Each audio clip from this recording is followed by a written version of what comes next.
আসসালামু আলাইকুম, hello everyone, সবাইকে আবার অসংখ্য ধন্যবাদ। আমরা গত ভিডিওতে দেখেছিলাম কি করে প্লাগইন সেট আপ করতে হয়। মানে হচ্ছে আমরা যদি ফ্লাটার নিয়ে কাজ করি তাহলে ফ্লাটার যে প্লাগইনসটা ছিল সেই প্লাগইনসটা আমরা কীভাবে সেট আপ করতে পারি সেটা আমরা গত ভিডিওতে দেখেছিলাম। আজকে আমরা যেটা দেখব সেটা হচ্ছে যে কি করে একটা নতুন একটা প্রজেক্ট রেডি করতে হয়, একটা ফাইল রেডি করতে হয়। আমাদের যে ফ্লাটার্সের যে ফাইলগুলো আছে, এটা ছিল আমাদের ফ্লাটার্সের ফাইল যেটা আমরা ডাউনলোড করেছিলাম। এই ফ্লাটার ফাইলটা আমাদের অ্যান্ড্রয়েড স্টুডিওতে কানেক্ট করে কি করে আমরা একটা নতুন প্রজেক্ট রেডি করতে পারি, একটা প্রজেক্ট রেডি করতে পারি। তাহলে চলুন দেখি এটা কিভাবে করে। এটা করার জন্য এই যে নিউ ফ্লাটার প্রজেক্ট নামে একটা বাটন আসছে, আমরা এখানে একটা ক্লিক করব। এখানে ক্লিক করার পর খেয়াল করে দেখেন এখানে আপনি কোন টাইপের প্রজেক্ট রেডি করতে চাচ্ছেন। ডার্ট, তারপর হচ্ছে ফ্লাটার ওয়েবের জন্য, নাকি শুধুমাত্র জাভার জন্য, শুধুমাত্র অ্যান্ড্রয়েডের জন্য। আমরা এখান থেকে এটা সিলেক্ট করে দিব।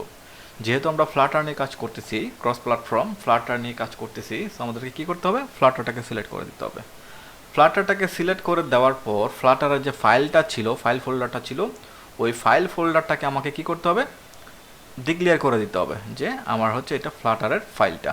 আমরা একটা কাজ করি, ফ্লাটারের ফাইলে চলে যাই। এটা কোথায় রাখছিলাম আমরা, ফ্লাটার, ওয়েট, এই ফ্লাটার যে ফোল্ডারটা আছে এই ফ্লাটারের ফোল্ডারটা আমি সিলেক্ট করে দিই। দেওয়ার পর জাস্ট ওকে বাটনে ক্লিক করি। মানে হচ্ছে আমি ফ্লাটার নিয়ে কাজ করতে যাচ্ছি, ফ্লাটারটা সিলেক্ট করে দিলাম, পাশাপাশি ফ্লাটার যে কিটটা ছিল, ফাইলটা ছিল, সেই ফাইলটা আমরা এখানে সিলেক্ট করে দিলাম। সিলেক্ট করে দেওয়ার পর আমরা নেক্সট বাটনে ক্লিক করি।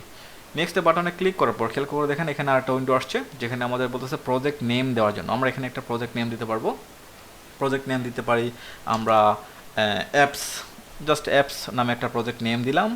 দেন প্রজেক্ট লোকেশন দিতে বলতেছে আমাদেরকে যে আমি কোন লোকেশনে আমি এটাকে রাখতে যাচ্ছি। আমরা অ্যাপস কিংবা শুধুমাত্র অ্যাপ দিলেও হবে, অথবা অ্যাপস দিলে হবে। এটা লোকেশনটা কিন্তু বাই ডিফল্ট সে ধরে নিচ্ছে ইউজার অ্যাডমিনিস্ট্রেটর ডেস্কটপ, ডেস্কটপের ভিতরে এই নামে একটা ফোল্ডার ক্রিয়েট হবে, অ্যাপস নামে একটা ফোল্ডার ক্রিয়েট হবে। ওকে, এটা হচ্ছে প্রজেক্ট লোকেশন। তারপর ডিসক্রিপশন দিতে বলতেছে, এখানে আমরা ডিসক্রিপশন দিতে পারবো, যে কোনো ডিসক্রিপশন দেওয়া যাবে। আপনি আপনার মতো করে আপনার কোম্পানির নামের একটা ডিসক্রিপশন আপনি এখানে দিতে পারবেন। তারপর আমাদেরকে বলতেছে প্রজেক্ট টাইপ দেওয়ার জন্য আমরা কোন টাইপের প্রজেক্ট এখানে রেডি করতে যাচ্ছি। আমরা যে ফ্লাটার নিয়ে কাজ করতে যাচ্ছি সেটাকে ফ্লাটারে কোনো প্লাগইনস রেডি করতেছি নাকি ফ্লাটারের একটা অ্যাপ্লিকেশন রেডি করতেছি, সেটা আমাদেরকে এখানে সিলেক্ট করে দিতে হবে।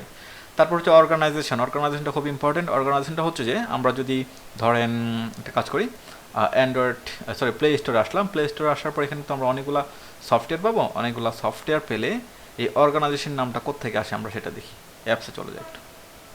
ওকে, অ্যাপসে গিয়ে আমরা যে কোনো একটা অ্যাপসে ক্লিক করি, যে কোনো একটা অ্যাপসে একটা ক্লিক করলাম। অ্যাপসে ক্লিক করার পর আমাদের অর্গানাইজেশন যে নামটা আছে কম ডট, এই যে নামটা আছে এই নামটাই হচ্ছে আমাদের এই নামটা, এই নামটা dot dot com dot example. এখানে আপনি আপনার অর্গানাইজেশনের যে নামটা আছে সেই নামটা দিয়ে দেবেন। এটা প্লে স্টোরে যখন আমরা আপলোড করবো এটা কিন্তু আমাদের এই নামেই থাকবে। আমাদের এখানে এক্সাম্পল আছে, এক্সাম্পলে থাকুক, যেহেতু আমরা প্র্যাকটিস পারপাস এটা করতেছি। এরপর অ্যান্ড্রয়েড ল্যাঙ্গুয়েজ, এখান থেকে বাই ডিফল্ট কটলিন সিলেক্ট করা আছে, কটলিন থাকুক। তারপর আইএসও ল্যাঙ্গুয়েজ দেওয়া আছে সুইফট, সেটা সুইফটে সিলেক্ট করা থাকুক। চাইলে আমরা অবজেক্ট ওরিয়েন্টেডও সিলেক্ট করে দিতে পারি, অথবা আমরা চাইলে জাভা সিলেক্ট করে দিতে পারি। এটা নিয়ে আমাদের কোনো, এটা হচ্ছে core language, core programming language. এটা নিয়ে আমাদের কোনো টেনশন নেওয়ার কোনো কারণ নাই। বাই ডিফল্ট যেটা আছে সেটাই থাকুক, এখানে আমাদের কোনো কাজ নাই আপাতত। এরপর হচ্ছে প্ল্যাটফর্ম। আমি যে অ্যাপ্লিকেশনটা রেডি করতেছি সেই অ্যাপ্লিকেশনটা কি অ্যান্ড্রয়েডে চলবে নাকি আইএসে চলবে নাকি লিনাক্সে, ম্যাকে, ওয়েবে কিংবা উইন্ডোজে চলবে, কোন প্ল্যাটফর্মে আমরা চালাতে চাচ্ছি আমাদের অ্যাপ্লিকেশনটা, সেটা এখান থেকে সিলেক্ট করে আমরা দিব। আমরা যদি ডেস্কটপের জন্য বানাতে চাই আমরা ডেস্কটপটাও এখান থেকে সিলেক্ট করে দিতে পারবো। যেহেতু আমরা শুধুমাত্র অ্যান্ড্রয়েড আর আইওএস এর ভার্সনে আমাদের অ্যাপ্লিকেশনটা রেডি করতে চাচ্ছি, তাই আমরা কি করব, বাকিগুলো আমি উঠিয়ে দেব। বাকিগুলো আমরা উঠিয়ে দিলাম। উঠিয়ে দেওয়ার পর আপাতত আমাদের কাজ শেষ। আমরা একটু নিচে এসে ফিনিশ বাটনে ক্লিক করি। ফিনিশ বাটনে ক্লিক করলেই একটু সময় নেবে, একটু সময় নিয়ে আমাদের অ্যাপ্লিকেশনটা, আমাদের ফাইলটা রেডি হয়ে যাবে, যে ফাইলের মধ্যে আমরা কাজ করতে পারবো। একটু সময় নিই, হ্যাঁ।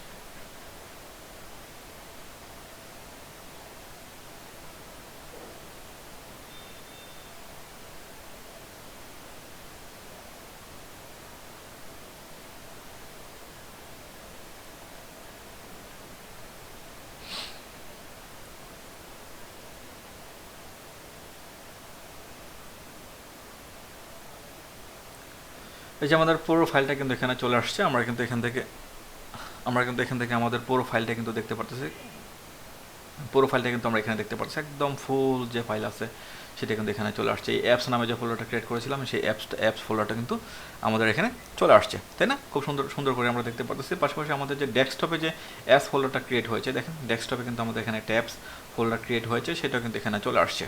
তার মানে হচ্ছে আমরা একটা ফাইল ফোল্ডার রেডি করতে পারতেছি এখান থেকে। আমাদের এখান থেকে ফাইল ফোল্ডারটা আমরা কী করতে পারতেছি, রেডি করতে পারতেছি। এখান থেকে আমরা কিন্তু কাজ করতে পারি। অ্যান্ড্রয়েডে ক্লিক করলে শুধুমাত্র অ্যান্ড্রয়েড ভার্সনে যে ফাইল ফোল্ডারগুলো আছে সেই ফাইল ফোল্ডারগুলো কিন্তু এখান থেকে আমরা নিয়ে আসতে পারতেছি। প্রজেক্টে ক্লিক করলে মূল প্রজেক্টে যে ফাইলগুলো আছে সেই ফাইল ফোল্ডারগুলো কিন্তু এখানে চলে আসতেছে। তবে আমরা কিন্তু এখন এইগুলো বুঝতে পারতেছি না যে এত ফাইল ফোল্ডার কোনটার সাথে কোনটার কাজ করব, কিভাবে কাজ করব, তাই না? একটু ভয় ভয় লাগতেছে। এত ভয় পাওয়ার কোনো কারণ নাই। আমরা আস্তে আস্তে প্রত্যেকটা জিনিসকে বুঝে যাব যে কোন ফাইলটা নিয়ে আমরা কাজ করব, কোন ফাইলটা আমাদের মূল ফাইল, কোথায় আমাদের কোড লেখা লাগে, সব কিছু কিন্তু আমরা এখান থেকে বুঝে যাব। জাস্ট একটু সময় নিলে আমরা সব কিছু মোটামুটি জেনে যাব। আমি ফাইলটাকে ক্লোজ করে দিই অ্যাপসটাকে আমি একটু ওপেন করি। এই অ্যাপসটাকে ওপেন করলে আমাদের মূল ফাইলটা কিন্তু এখানে চলে আসছে, আমরা এখানে কাজ করতে পারবো। এই হচ্ছে যে একটা ফাইল আমাদের ফ্লাটারটাকে কী করে আমাদের অ্যান্ড্রয়েড স্টোরের সাথে কানেক্টেড করতে পারি। দেন নেক্সট ভিডিওতে আমরা যেটা করব, একটা ভার্চুয়াল ডিভাইস মানে হচ্ছে ভার্চুয়াল অ্যান্ড্রয়েড ডিভাইস আমরা সেট আপ করবো, যেটার কাজ হচ্ছে যে আমি যে সফটওয়্যারটা বানাচ্ছি সেটা আমরা লাইভ এখানে দেখতে পারবো। সুন্দর একটা অ্যান্ড্রয়েড ডিভাইস আমরা এখানে কী করবো, সেট আপ করার চেষ্টা করব। এই ছিল আজকের ভিডিও, যেটার সাহায্যে আমরা কী শিখলাম, সেটা হচ্ছে যে ফ্লাটারটাকে আমাদের অ্যান্ড্রয়েড স্টোরের সাথে কানেক্টেড করলাম। দেন নেক্সট ভিডিওতে আমরা কী করে একটা ভার্চুয়াল ডিভাইস মানে হচ্ছে ভার্চুয়াল অ্যান্ড্রয়েড ডিভাইস হতে পারে, একটা মোবাইল অ্যাপ্লিকেশন হতে পারে, ভার্চুয়াল মোবাইল অ্যাপ্লিকেশন কীভাবে আমরা সেট আপ করতে পারি সেটা আমরা দেখবো। মানে হচ্ছে আমরা এখানে কোড করবো, দেন আমাদের ভার্চুয়াল ডিভাইস আমরা লাইভ দেখতে পারবো। এই জিনিসটা আমরা নেক্সট ভিডিওতে দেখার চেষ্টা করবো ইনশাল্লাহ। আজকে এই পর্যন্তই, সবাইকে অসংখ্য ধন্যবাদ। আল্লাহ হাফেজ, আসসালামু আলাইকুম।